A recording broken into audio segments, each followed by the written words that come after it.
Hello, welcome to Square Based, the only and best show about the old world dealing with the competitive community. In this show, find out about the upcoming previews and information surrounding the old world with a special announcement from me, your host Rob, and my co-host, Val Heffelfinger. Welcome to the show.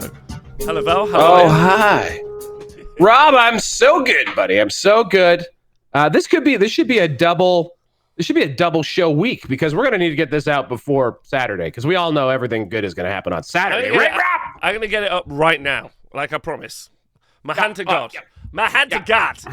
Okay? Yep. My hand to Jesus. Well, I know you were busy, so it's all good. Oh my God, hi Val, hi Super Duper Matt, 1986, great year. Hello, everyone in the chat. Shout out to Andrew, who, along with his brother at the weekend, those two Pennsylvania beefcakes took me to the Frankfurt Museum, which now I can talk about it a little bit more, most of Warhammer, it turns out, is based on.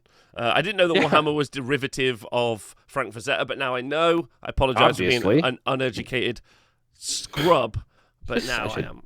Such an idiot. Yeah. Frankfurt, come on, man.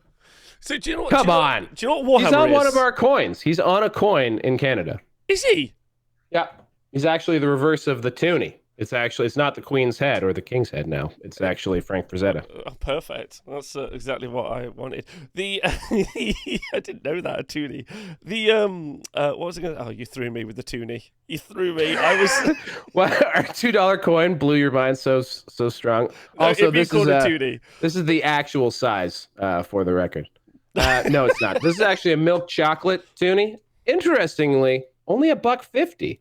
Oh, you can't see that because it's green screen. But only $1.50 for the $2 chocolate. I think they missed an opportunity there. This should be at least $2. It makes sense. Yeah. I'm sorry, I digress. Please continue. Thanks everyone in the chat. We are joined by the chat. Thanks for subscribing. And if you are one of the old world Square-Bast show listeners, do leave comments on the YouTube. That helps it reach more Square-Bast people. Indeed, it does. Yeah, I just want to quickly throw out to the Square-Bast community because I've seen a lot of comments from them on some of the YouTubes. Two things. Number one, Age of Sigmar is a really great game that's thriving. Yeah, some of the comments are like, oh yeah, finally the 7 people that play Age of Sigmar. I was like, I was just internationally at an event. Okay, not sure if you know this, but I was at a castle. Okay, that's number one. Number two, Val. I need to shout out Val specifically. Val's been intimately involved in the live streaming and organization of massive events around the world. Some of the biggest Warhammer events that you could possibly be a part of. So that's his kind of credentials. So when we do end up talking about stuff at events and other stuff, this isn't two podcast bros who've been to an event one time. No. It's just you've gone as far as it goes, Rob. Yeah. I may have touched the bottom, as a matter of fact. I think I did. I think I got to the bottom of it. What's really funny is 100% why I don't play 40K anymore. I got to the bottom. What's really funny is I was like, you were like, I'm going to go to the bottom and touch it, and I was like, don't do that. It's gross. You'll hate it.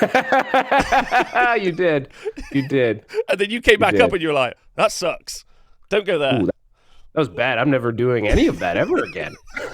I'm out. Let's tell someone else to not do it as we watch them joyfully reach to the bottom. Oh, yeah. All right, okay. Well, so we've got some amazing news to talk about when it comes in regards to the old world. Also some excitement for the weekend, which I'm looking forward to as well. Or some disappointment, let me know. But I think before we do any of that, I'm going to catch up with Val. Asking if you've done any Square-Bast / old world stuff, and how is prep for the tournament going? Rob, I have the most basic job that is man, this is why homework. Homework is the worst, Rob. Okay, tell me. I've got homework. I got to do this friggin' pack, and all I got to do for the Square-Based GT, by the way, guys, between November 24th, 26th, and we're sitting at 33 players. I got room for one more. A certain hobby workshop is supposed to be coming, but apparently I was given a 555 number to call him on. So waiting on the real way to contact him. But that's neither here nor there because I need to get the friggin' comp pack done. We're using the Triple Crown GT comp pack modified by yours truly. It's not a lot of work. It's just a lot of words and formatting. And I get scared every time I think about doing it. I get scared and then I don't do it. I look at pictures of Skaven and I panic buy armies that I may or may not ever use. So So that's where I'm at. So two things people with ADHD organizing events struggle with. Number one, informing their players, which is the easiest thing to do. You just be like, I'll email everyone, which seems like a task akin to climbing a mountain. And then similarly, writing a pack, which again is maybe 15-minute job. But like I will write a pack and send the pack out, email everyone, which are two jobs. I need you to know. Yeah, that's 100% two jobs at least. That's at least two jobs, and I will congratulate. That's like a whole hour off after that. That's nice. Yeah, that's a really good rule. I'm like, wow, I can't believe I did that. That's phenomenal stuff. Well done, me. Right? I've been told in the chat I often don't email the pack, but I do try. Let's really be important. And here's the thing that beyond all of this, so I have been an occasional Warhammer TO. I am an every year fantasy football TO, so I like to play a little game called fantasy football, in which you pick real world players onto your teams, and then your guys score in the real world and make you points, and someone wins at the end. It's a lot of fun. It's a lot of fun. And I, of course, because I'm a Warhammer nerd, I made my fantasy football league uniquely complicated versus everyone else's fantasy football league. And I have written a Magna Carta level of complexity rules document. It's hyperlinked. It's referenced. I send reminders all the time about it all because I've been doing it for a long time. No one reads it. No one listens to it. The only thing that's ever worked is video. Actually, I've switched to video addresses. Yes. So maybe that's what we should start doing. We should start just recording video packs for the millennial plus generation who just cannot abide by actually reading a fucking document. I mean, if we're being real serious, we'd TikTok that shit up. You know, if we were like, here's a quick TikTok, like, you're playing these packs, don't be late. It's 9 o'clock. I don't know why I'm also rapping.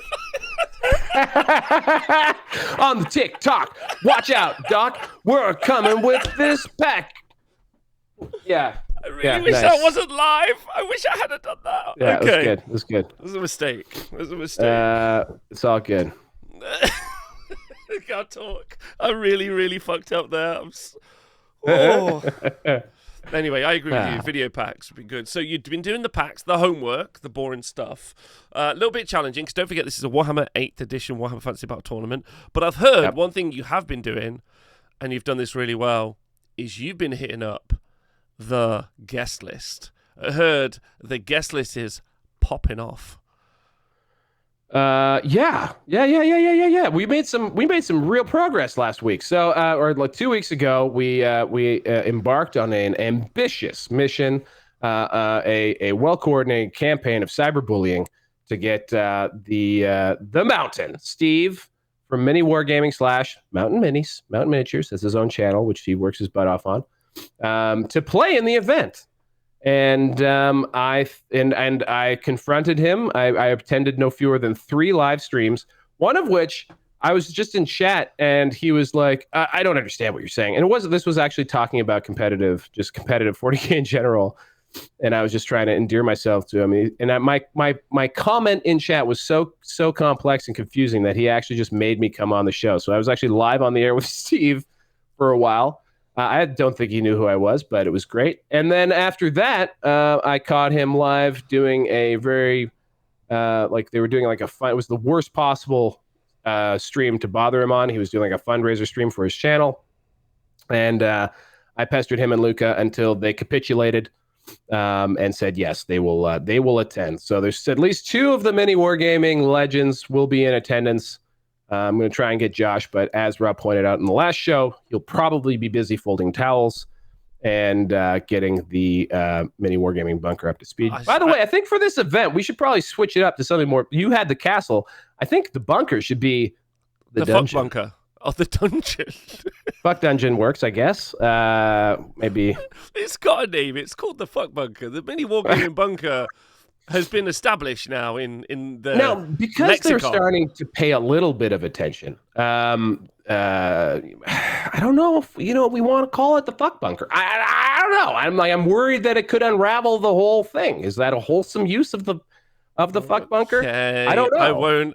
I won't if chat and also all commenters want to, but I'll be an adult and I'll call it the mini wargaming bunker. Okay. I'm down with. Look, I'm okay. Like, fuck bunkers aggressive. Fuck dungeon. That sounds more normal. I mean, that feels probably more on point. But at any rate, it's coming together really nicely. Except for the fact that now I need to do some core organizational stuff. But the thing is like I'm going to publish that pack and be like, thank God, everyone has the information they need. And then like the week before, I'm going to like be like, all right, here, let's take a look at the list. And it's going to be like 5 Eldar lists. And I'll be like, guys, this is a fantasy tournament. Guys, this is a Warhammer Fantasy Battle tournament. Did you know this? I've been working so hard at this. Are you serious right now? All right, good. Well, astute guest list. Also, the fact that you got the Mountain and also you got Luca means that I have enough members there on the Saturday night of the original cast of Rangers of the Bloodstone to potentially get like a cast playthrough, which I don't think has ever happened. Maybe we should do a table read. Maybe we should just like host a table read of the Ranger. See, that's actually the part of this that I haven't broken into. I think is the actual. They call them the bosses, Matt and that fine fella. Oh my God, it's a board game? Are you crazy that you don't know this? I have the signed copy. Well, I guess that I don't want to play that instead of Warhammer at all. But also, we should probably play that instead of Warhammer one of the nights. Oh, why are you making me do this? One of the nights. Saturday? Yeah, yes. Not Friday. Friday is for remembering how to play Warhammer. Friday night is a Warhammer remember how to play night. Saturday, full day of games, and then an evening playthrough of Rangers, the board game. I am excited. Is it signed? Is it a signed copy? It's a signed copy. Signed copy right there. Maybe we should get it signed twice. Oh my God. Well, if I get the whole What's his cast... name? Why am I blind? Dave. That's Dave, right? Yeah. That's Dave. Dave signed it, but if I get the whole cast to sign it, that would obviously be an excellent. Is Steve in it? Is Steve in the Ranger? The Mountain? Yeah. Yeah, he's the orc. Actually, I think I knew that. There are two. Luca... I think Luca and Steve are in an orcish domestic abuse relationship.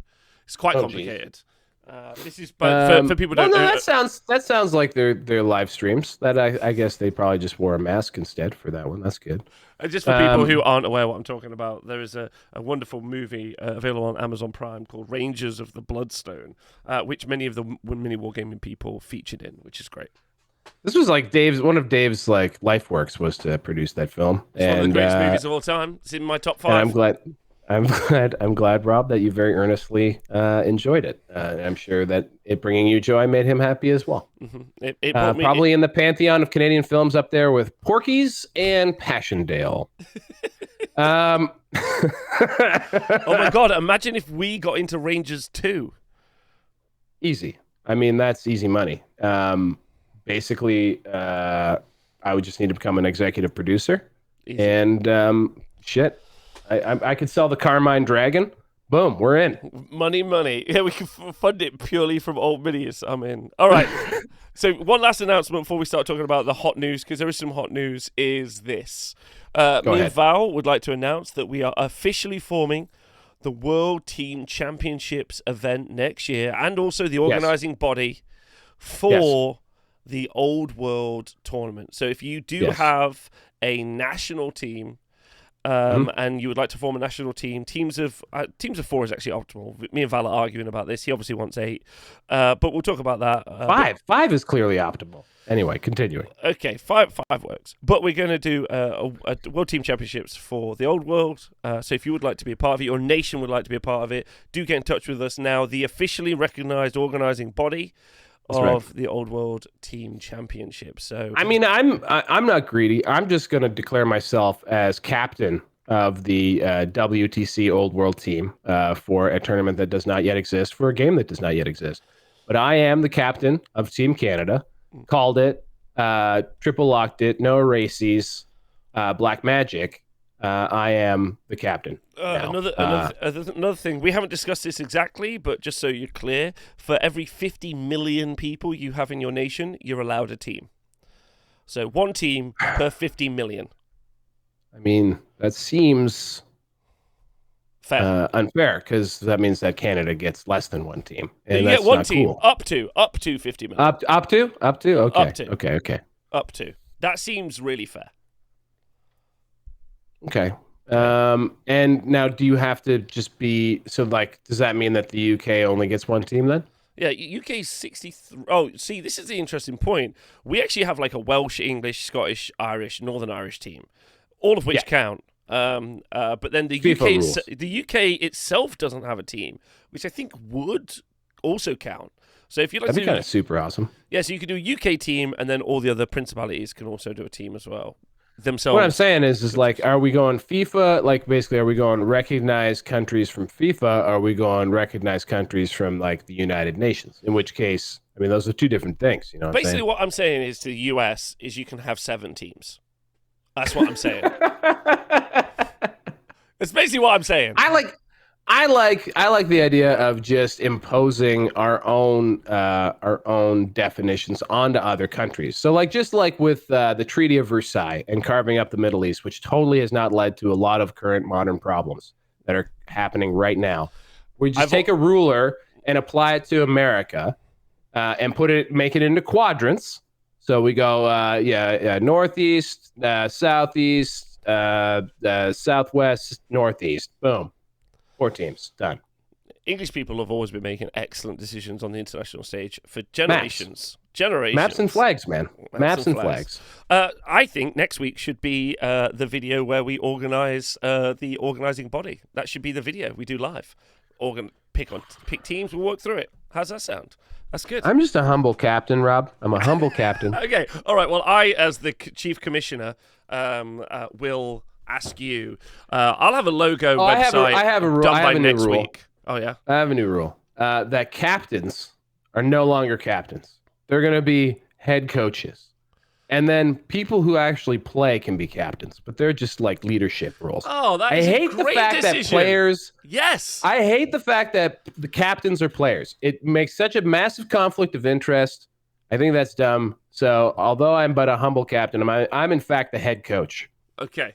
You're the head coach. I'm in fact the head coach. Which means head coaches surely can't be players. Surely not. Not anymore. Player coaches did exist back in the day, but no, not anymore. I think head coach is needed. I think so. I think just like it drives me nuts the fact that like every captain of every national team for the WTC / former ETC is like clearly in a massive conflict of interest about whether or not they should get to play on the team, and like and it drives me nuts. Like because also they have opinions that like I don't know don't extend to being super good at being a leader or like maker or builder of a team. Like those are different skill sets. So it drives me nuts. So I think it's like I think it's part of the evolution of these team events because they are being taken so seriously. Like just look at the amount of support staff you see, like behind the most serious competing teams. Like Team Canada brought 4 or 5 assistant coaches last year. Wow. We barely brought 8 players the year I went. Like it was.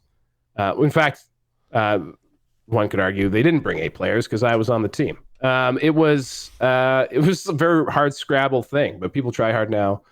Coaches should not be captains. Captains should not do what coaches do. That's it. Off the soapbox. Rob, where to next? Okay, done. Next week we'll organise the World Championships. Can't wait. Okay, so diving in. Where's the location for the venue? I'm excited. I think we should do Iceland. Hear me out. I think we should do Iceland. Yeah, it's cheap to fly to. Not bad. They pay you to fly there because they want immigration. Not immigration, like tourists. Probably not. They probably don't want immigration. They don't want that. I'm just going to guess. They don't want that, but they do want people to visit, which is nice. Mm-hmm. Yeah, very cool. Which is how I feel. I'm like, you can come over my house, but you can't stay at my house. Like, get out of my house. That's fine. Obviously, immigration is cool. Get an Airbnb when I come visit Rob. Got it. Roger. Hashtag squarebast. Immigration. Immigration is actually really good for societies, and your GDP goes up, and it's always an economic bonus as well as obviously a cultural bonus to your country. If you don't believe in immigration, you obviously economic growth in general is population growth. Look it up. Look it up. So stop being I have stupid. no idea if that's true. It's correct. Yeah. Like that's why dwindling populations, like for a par example of China and also Japan, with the shrinking birth rates, are looking at an economic decline because most, as you know, capital is based off borrowing from the future, and when that future doesn't exist, we get 2008, which is fun. Okay, that's it. I mean, we don't have to get too deep into that. No, we don't. Let's not, because I'm wrong. So. Right. Some of that was right. Some of that was very right. Yeah, actually, I 100%. I know. I'll just clarify a few points, but that's okay. We're not an economics podcast. Let's get on with it. Let's not. But this is financial advice, right? So, this is financial advice. Buy Bretonnians. buy them all. Right. So, what's happening is Warhammer Day is coming, and so some new juicy reveals.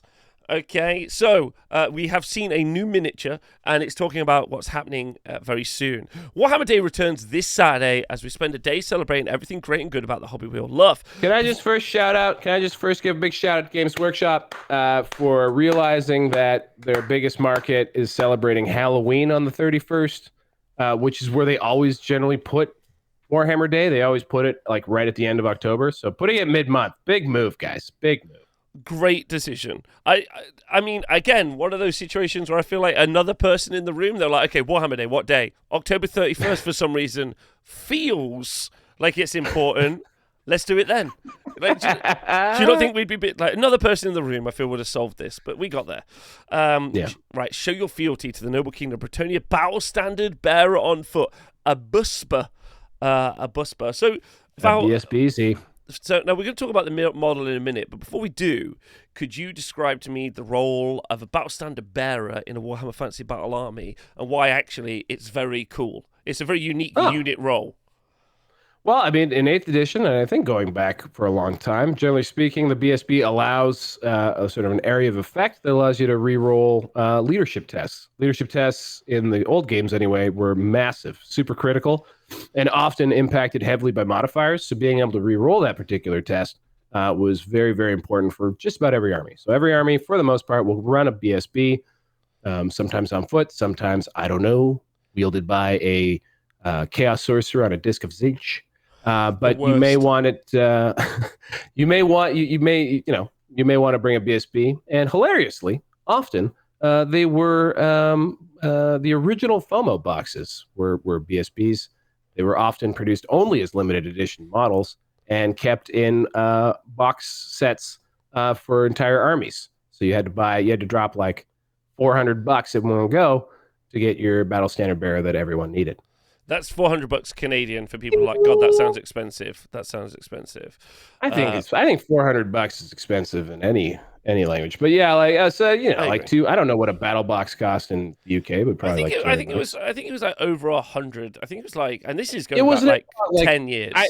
This is a 14-year-old's pre-job, like basically it's $1 billion. Not able to make much money. It was an impossible amount of money. So I don't know. It is. Agreed. Which is why it's always hilarious. People say the game is designed for children because you're like, no, what children have designed? It is designed for children. It's designed for children who then decide that one day they're going to organize their entire lives around being able to afford this fucking game.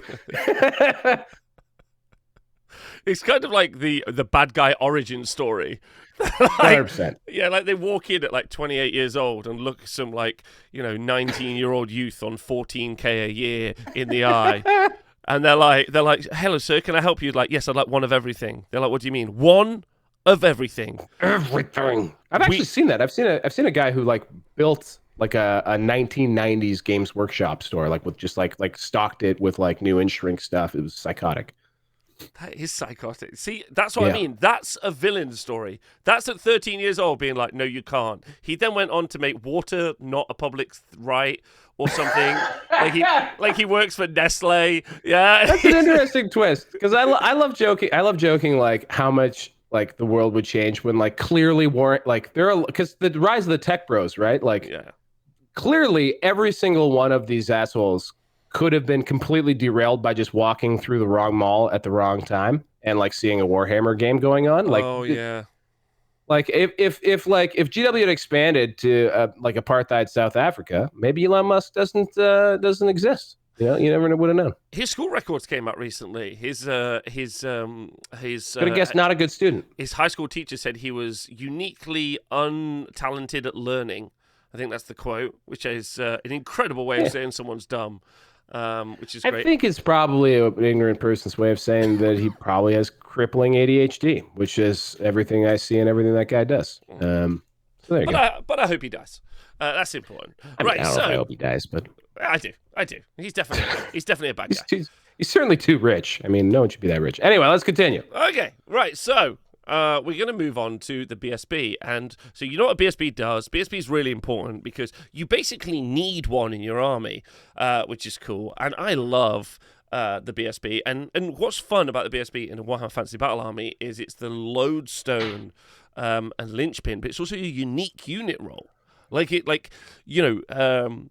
More so than maybe in Age of Sigmar, and definitely more so than in 40k. You know, a BSB is this unique unit role where it provides this incredible buff to your army, which is cool. It's funny. Like it comes also from an era where like the centerpiece model, like the biggest thing they could imagine was a large flag.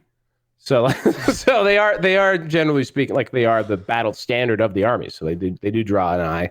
They're really cool. Yeah, me too. So okay. This is what do you think of the actual miniature, chat, and also you? Time to comment. We've been seeing a lot of armored up foot knights, so maybe we're about to see, I hope, more foot knights, or like because that's a Bretonnian unit that has not existed for a long time. So that'd be cool. Otherwise, I mean, it's a nice guy. It's a nice armored dude holding the flag. You know, I mean, I've got nothing against this. It's made of resin, so this is a forge rolled resin model. Which is a bit yikes. I do like that they at least considered that, and clearly how he was constructed looks to me like the flag is making contact with his back. So therefore the flag supports the arm, which makes it so that this thing just doesn't immediately snap off. This probably looks to me like there's a lot of contact points that'll make this not incredibly brittle, which is nice. It's nice enough. It's a nice enough thing. I feel the same way about the mounted version of it. I don't know if this is all that much better than anything I could print. I'm still waiting for that knock because the Forge World's going to knock our socks off with some of these sculpts, but so far they've given us some pretty generic looks that are completely fine. But I'm not like, oh, give me that. I mean, the important thing to note about this is that the paint job is obviously really, really great. But outside of that, we have talked about this quite a bit, but I feel like they're going to go for a very understated kind of miniature range. It's almost going to be like if you looked at, Age of Sigmar miniatures now, and then you go and look at, some competing kind of like brand where they have a lot less detail, like there's a lot less kind of like on the mini. And I would argue that like some people like that. I think that's one of those things, almost kind of like when you get to the epic kind of like scale where it's really small, it's like 8 mil. Then you're like, okay, not time for a lot of detail on this. So therefore, putting an army together is much better. I would say it's just a dude. Games Workshop have been doing this a lot now. This is very behind the times, in my personal opinion. This would be like. If someone showed me a new car and they're like, it has digital radio. And I'm like, yeah, of course. Yeah, I know. Like, of course. The windows go up and down. They're automatic. You're like, okay, like, yes. Like, that is a standard feature. So they do shout these out. But I do think it's a cool looking dude. And I do like the Bretonnian aesthetic. I like the idea of guys on foot. I think that could be very fun. Love that, I think. I think they did a couple things, right, that would allow them to do some cool things. One, they made the base sizes larger, so you should be able to be a little bit more dynamically posed on those bases. But I think that's kind of like, that's where GW could differentiate itself. I think there are a lot of people out there who are good at doing exactly this model, but they wouldn't be really good at making this model run and look like he's about to cut someone's fucking head off. Which is something I think that GW can do. I think they are much more able at dynamically posing evocative friggin' look at the whole Cities of Sigmar line. They don't feel like they're just standing there. This doesn't even look like a particular breezy day.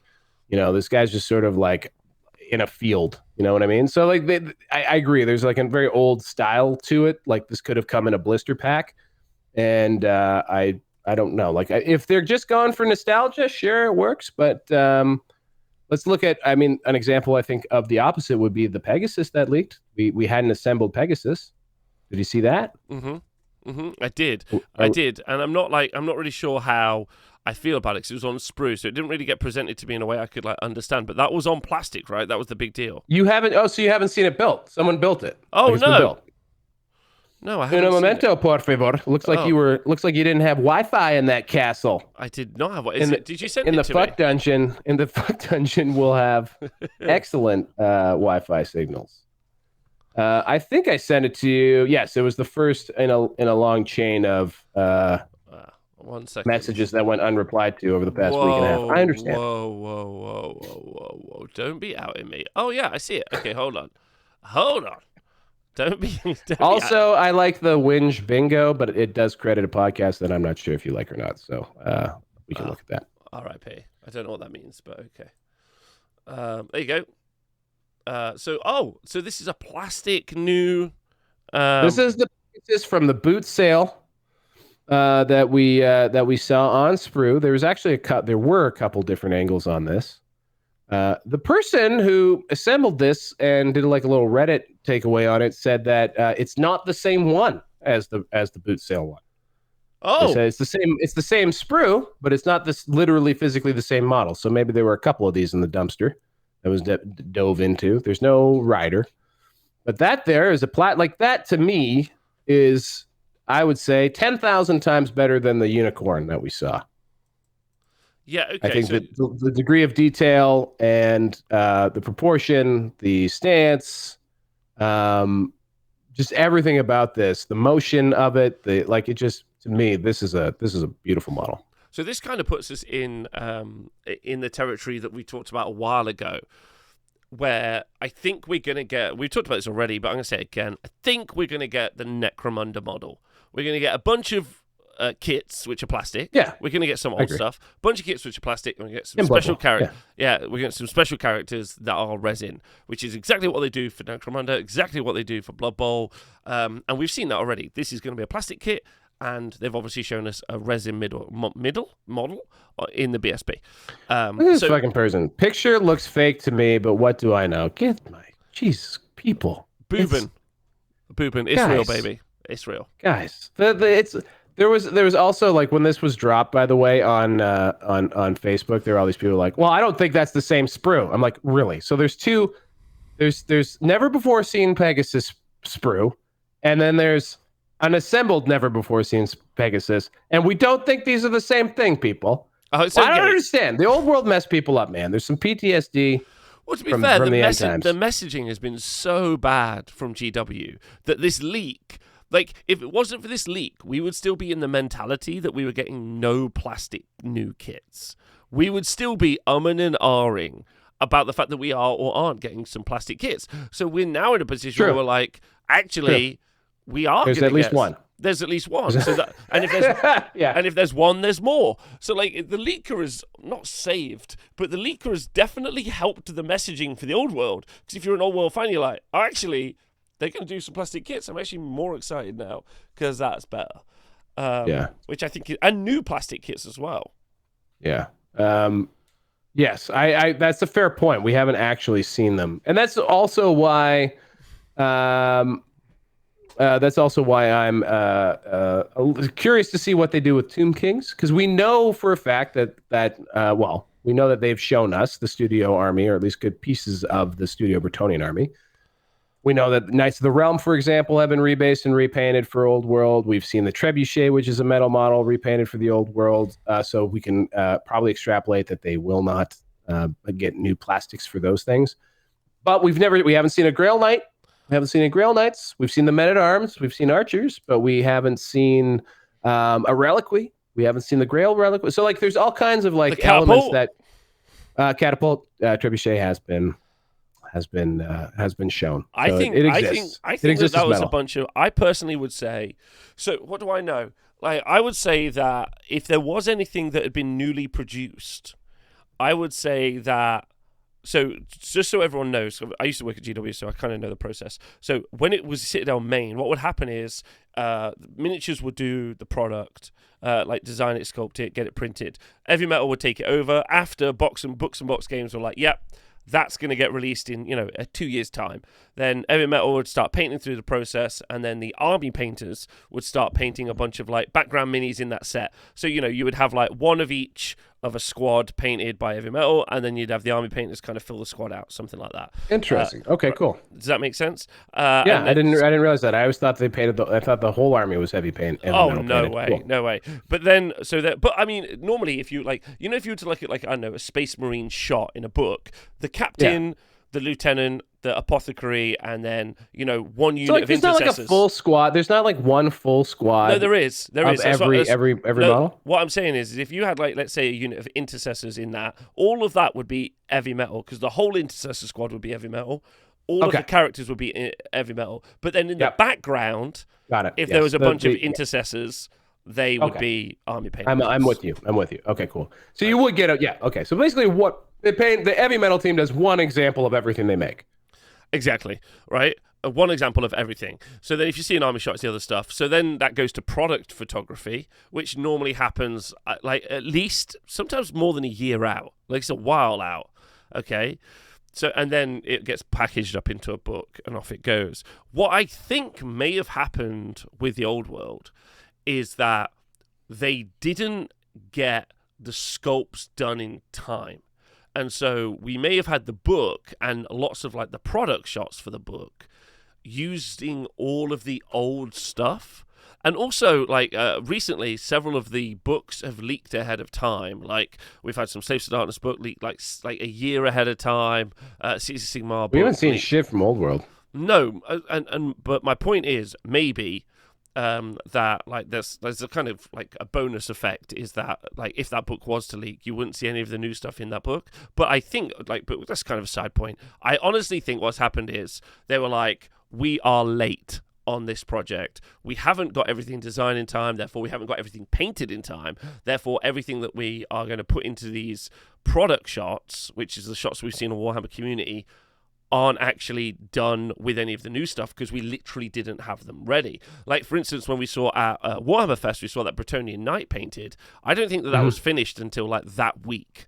Like, it wasn't painted. So it couldn't possibly have been in any product shots because it wasn't ready. And therefore, I think the same is true for this Pegasus Knight, the BSB. Like, that BSB probably was finished in the past week or so. Maybe like a couple of weeks ago. I reckon. That's a guess. See, I can't. I have you've posited this to me before, and I don't know where it comes from. Maybe it's just pure like your personal experience, but I just can't imagine that they have. Basically, if what you're saying is the case, then we're not seeing Old World for a long ass fucking time. No.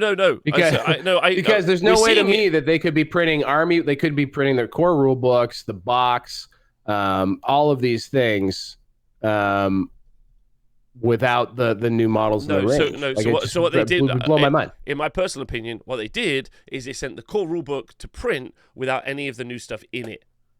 Okay. Does that make sense? So like I think that's going to come out in January. It's almost guaranteed to come out in January. And then I think that's what we're basically seeing, which is why also the previews seem so thin on the ground, because like they're just getting the stuff ready. Is my personal kind of like thoughts, but we'll see. Because I mean, the photos that we've seen so far on Warhammer Community do have those sort of like rule book example game sort of vibes to them for sure. I don't know, man. And like they're very like it's very strange. I honestly can't wait to see what actually is real, because for example. In the Orc and Goblin army shot, there are the old stone trolls. Like the fact that there's like this like no mixing of the AOS and the old world lines is a bit funny. Pardon me. Except for like maybe like some of the dwarves have some crossover, but like I keep pointing out that there's no night goblins. And there's no Gloomspite in any of the Orc and Goblin pictures. Which to me is wild, like to think that they would have a shot of an Orc and Goblin army without a single fanatic in it, right? Like those guys were like front and center all the time. So I'm curious, man. I'm super, super curious to see exactly how this all rolls out because I am pretty excited for it, obviously. And yeah, I'd be fascinated if we crack open those books and there's no new models in them.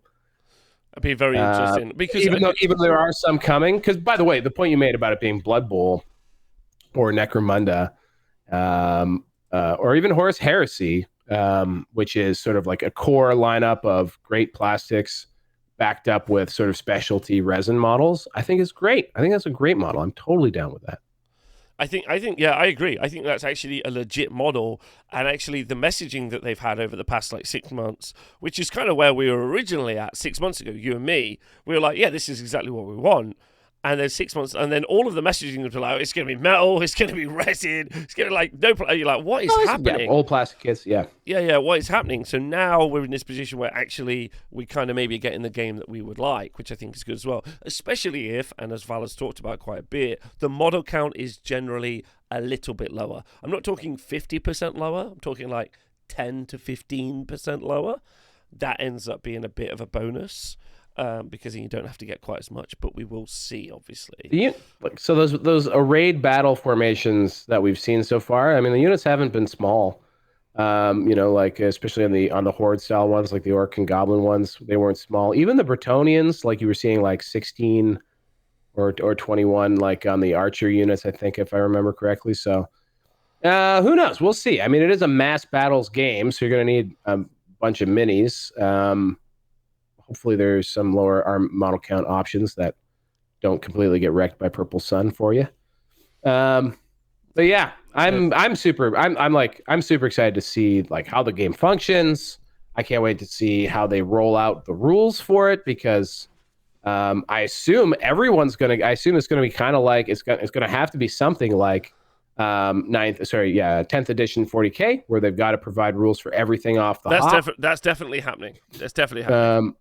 So that's super, like, imagine that, like new rules for literally everything. And like the 10th edition rules for 40K are pretty meaty. Like in the past when they've done that kind of a hard reset, the rules have been very vanilla and light on substance. But they seem to have put a little bit more effort into their free rules over at GW recently. So maybe we see that. I don't know. Yeah, I think one of the things that is going to be really interesting is like how they end up just putting it all together, like in the close, I guess. I don't really know. Like, I'm excited. But where is it going to be? Is it going to be online only? Like, are they going to have? Is the old world going to be next to Horus Heresy on the shelves? It's a pretty big. Like the fantasy line is, as someone who's like kind of been collecting all of it, I don't think you could physically, like, it'd be very hard to physically collect every unit from 40K, for example. It's not impossible for fantasy. So like it's like like a limited amount of armies of which they're only doing half to start with. So like, I mean, it's achievable. What they're doing is achievable. And one of the points I was making previously, I don't know if it was on this show or in comments or whatever, mine is all turned up, is just like, I really do believe that like, there's a good chance that they actually that this does get pulled off really well. Like they just come out with a game and they start rolling out updates and they also just blow away expectations for themselves. I think that you said that like when we started this, you had this like very optimistic take, which was like, there's no way this can fail. They've got Total War behind them. They've got all this stuff. And I was like, I think you're a little insane. I don't know if I said that out loud, but like certainly internally, I was like, I think that's a bit much. I think that like it is clear that GW does not have massive expectations here. Correct. So far has not telegraphed massive expectations. Would not be the first time that they were out to lunch about what the demand will be for something that they're doing. So I could see, for example, that initial release absolutely blows the fucking doors off their expectations, whether or not this is a game that's like replacing AOS or like dislodging 40K from the zeitgeist or whatever, doesn't matter. What matters is that they're going to blow out, they're going to sell out every single morsel of this that they have, which will then also sell out any sort of adjacently related element of the AOS range just in time for AOS 4.0, which is really funny to me. So I think that, and that's probably why, by the way, like one, I have two reasons why I think they have the difference between the two models is they don't want to kill AOS if they can avoid it. And also the scale is certainly a little bit different. So they probably, I think, wanted to keep a bit of an aesthetic change. Can I just talk on that a second? Because this is a constant conversation. I really, at this point, think it's apples and pears, like what, chalk and cheese. Like the conversation, like, because you see this a lot from some of the YouTube commenters or people online. They're like, "Ha ha, time for AOS to die." I'm like, do you have any idea how huge Age of Sigmar is compared to Warhammer Fantasy Battle? Like, it might seem to you, dear listener, as someone who plays Warhammer Fantasy Battle and is excited because your friends used to play, and like Val's organising a tournament and he's reached out to a bunch of old people who were excited. But those people never remotely got the numbers that I do when I make YouTube content about Warhammer, about Age of Sigmar, the number of people attending tournaments for Age of Sigmar, the sheer volume of games that happen in Age of Sigmar, and the sales. Age of Sigmar dwarfs Warhammer Fantasy Battle. So the concept that Warhammer Fantasy Battle comes out and it is a threat to Age of Sigmar is just silly. But is it a bonus additional game for those players? Yeah, potentially. Like, it also similar with 40k. There are people who love 40k and they're going to get some Warhammer Fantasy Battle, and that might become their main game. But you, at this point, there's so much, you would lose so much in transferring over or back to Warhammer Fantasy Battle. You're not going to do it. Here's my bullish take. Yeah. Here's my bullish take. And I don't know if this is necessarily the case, but if we look back at like the original golden age of GW, what time is it here? Okay, we got time. My bullish take for the old world. GW peaks in roughly 2006. Crisis hits 07. 08, they're contracting. They're closing stores. They become terrible at running all of their games. They basically sink 40k and fantasy in their 6th for 40k and 7th edition for fantasy. Both games turn on their heads. They go from their best edition to probably their worst edition, which is wild. In the intervening years, they stopped talking to everybody. They closed the doors. They battened down the hatches. They doubled down on the we're a model company, not a game company bullshit.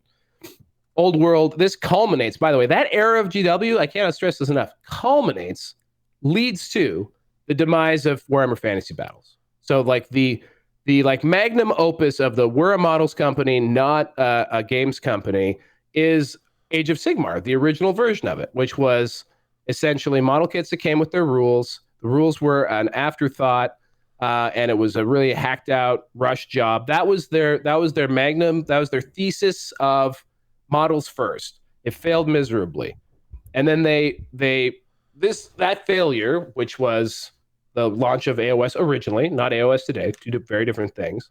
The fact that 40k was dying and being kept alive by its community, much like fantasy had previously, led to them doing things like hiring a psychopath like Rob Symes to join their marketing team or whatever and create things like Warhammer Community, set up outreach stuff, all those sorts of things, open it up, focus back on games, rebuild them. The thing is that all that love and affection got poured into 40k and the game that existed, AOS. The fantasy players who didn't make the jump to AOS were already pissed, and they had been pissed for a long time. I seem to have frozen. Am I gone? Yeah, your camera is frozen for some reason. Go. So we've got peak 40k in fantasy, and then we go into the Dark Ages. And then as we come out of the Dark Ages, GW applies all of what they learned from being a terrible games company. Well, I should say some of what they learned. But nonetheless, they're definitely trying harder now than they did when fantasy was basically murdered, but with neglect. So throughout 7th edition and 8th edition fantasy, so we're talking about a period of almost a decade-ish of people playing fantasy. Fantasy was attriting players. They were giving up on the game. They were leaving. So like they were not continuing on with Warhammer Fantasy long before the end times. So there is a big player base out there, I think, that gave up on fantasy before it got blown up and before AOS came back. And I think when you look at the creation of 8th edition 40K, which is released in 2017, it's the thing that really jumpstarts GW's like return to prime time. What you're getting there is not a whole bunch of new players coming back to the game. What you're getting there is a reactivation of a player base that existed already, who were pissed off and didn't have a game that they wanted to play from Games Workshop. And that never got to happen for fantasy. So AOS reactivated itself, building on the player base that had stuck around for AOS. But ultimately, there's a lot of people who never would have wanted to play AOS.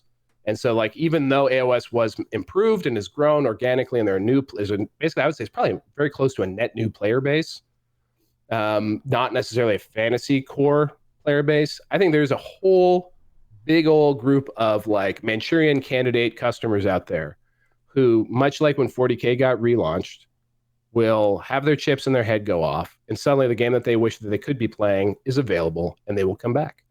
And I think it is and I think because it's a game that existed for longer than 40K at the time, and because, again, all the same things apply, like people would have gone in and connected with this game and wish they could play it, but then they weren't able to. When all those people turned 30, the old world didn't exist. So like that's what happened for 40Ks. Like 40K was in a very good state when suddenly everyone had to generation. That's a good OP. idea. That's so like fun. I think there are people who just never came back to the Games Workshop fold, who will be reactivated by Old World, and I think that maybe that has to do with the like. I think, well, no, I don't think that's what it is. I think they're using a lot of the nostalgia and the old models from just a logistical point of view. I think if they could, they'd redo everything right off the hop. But I think there's a massive, as far as tabletop wargaming is concerned, like Warhammer Fantasy Battles would still, like, even though it was garbage for Games Workshop, would still have been, outside of Games Workshop, the biggest tabletop game that existed. Yeah. I think that is a fair point to make. Like, there aren't a lot of very large board games out there. And outside of what games, if someone was like, I'll buy Fantasy Battles off of you, I'm going to run it myself, as in like Kings of War and all that kind of stuff, it would have immediately been the biggest tabletop game not made by Games Workshop, Hundo P. So I think that's what's going to happen. I think a lot of people, I think that's also the potential. The upside is that those people come back, and when those people come back, or people who are interested in it, and it's not just 40-year-olds and 50-year-olds, by the way. There are a lot of people who, like, I've been talking to because of this event, who, like, they first saw Warhammer or got into it when they were like 10, like, so like they are, they're not Xennials, but like young millennials exist who'd be into fantasy. Also, so I think that lost generation, which is a great shout. That lost generation of people would have definitely got Total War as a game. Sure did. Like, and so now they're going to be able to buy minis, which I think is very interesting. Okay. So that fandom has been at the very least kept alive. And everyone's going to be like, well, it's not going to be that big. You're right, but you don't have to be that big to be humongous in this space. Yes. Right? So like you don't need to be that big to be gigantinormous. So I think that's what's going to happen. Is they're going to blow away their internal expectations, because they're going to think that this isn't, they're going to half-ass it. They're gonna underhand roll it in off the top. They're not gonna make enough stuff. Everything's instantly gonna sell out. Models will ironically be harder to get now than they are right now, I would bet. And they're gonna hamstring the launch of AOS 4.0, because fantasy players are gonna be trying to buy everything they possibly can. Interesting. Okay, that's a good prediction. A couple of bits before we wrap up. This leads us into the fact that this weekend we have a preview for the Old World. So a couple of bits, because I know we're hammered for time. Are we? What time is it? Yeah, well, that technical. Oh yeah, 7:59. Yeah, so yeah, we gotta sign off. Yeah. Okay, so for you, what are you most excited about, and why is it going to be really funny when you only get one model and are crushingly heartbroken? Why you would build yourself up again, my friend? Yeah. Why you would build yourself up again after the crushing disappointment last time? Be it. Okay. This has got to be it. The 40-year countdown. This was always the one I thought it was going to be. The 40-year countdown ends this week. It's the 40th anniversary, by the way, is not the creation of Games Workshop, everybody. It's not the first White Dwarf. Those are all way older. It's the creation of Warhammer Fantasy Battle. That's the 40 years. 40 years ago, Warhammer Fantasy came out. So to me, it's got to be a substantial Old World announcement. Maybe that's a trailer. Maybe that's, not much. But I think it's got to be more than someone with some sexy feet riding a big horse. Okay. You got any hot guesses really quick? I gotta think. It's gotta be whatever launch is, right? It's gotta be the box this time, right? Okay. Right? All right. It's gotta be the box. It's gotta be the box. Not an alternative. It's gotta be the box. Not an alternative Bretonnian BSB. No, they got that out of the way this week. They cleared the chamber. They really wanted that to be it, but looks like it. All right. Well, I'm hoping it's substantial, especially if it does turn out to be January, like you've been priming me. Most of this is predicated on the idea that it needs to happen soon. It is January. Well, I have one last bit of info. I don't know if you caught it in the chat. Warhammer the YouTube has just released a video how to paint so the new Ardboy kits, how to paint the new Ardboy kits as Warhammer Fantasy Orcs and Goblins. What? A YouTube tutorial that has just gone up online from GW? From GW with a picture of a guy's, sorry for the audio there, with a picture of a guy's face in it. There you go, some Black Orcs. They don't call them Black Orcs apparently, but I'll try and get a still for you all to see. They may have changed. Maybe they got hip to that. I'm not actually watching us anymore because of my. It's okay. It's basically just the normal guy with red horns. It is. It's exactly that. Still on a round base. That is true. And they did recently do how to do like Rogue Trader era paint job as well. So. Maybe that's what it's more about. Maybe that's.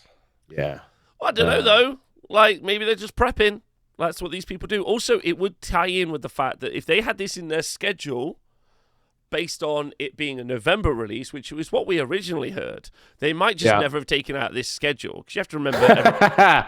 Super possible. Very possible, right? Which I think is fun as a kind of little idea as well. But anyway, I'm excited. I'm going to try and join you on Saturday, but I am at a premiere for... Art in Miniatures. What time is that premiere? Like, is this? I said premiere. Like, you did. Premiere. What time's the premiere? The premiere. It's a physical, in-person premiere. Is the problem at an art gallery? So. But what time? Like, relative to the start of this thing, like, how likely is it that you could act? Because I don't want you to. No, the premiere is in the evening. The day. So yes. So what would stop us from being able to do a hot take live react? I have to set up the equipment, be somewhere with good internet, the classic traveling situation. Because it's not here, it's somewhere else. You could do this on your cell phone. Just give me... Okay, yeah. We'll take it offline. But you could literally just give me the information. And, all right, we'll sort it. Give me the launch codes and I can run it. We'll sort it, baby. We'll sort it. Okay. Because I can do this. So you better know I can produce a live react. Thank you for listening to the Squarebase Podcast. We've been your hosts, Rob and Val. Tune in next week or Saturday for some more Squarebase goodness. And as always, be Squarebased.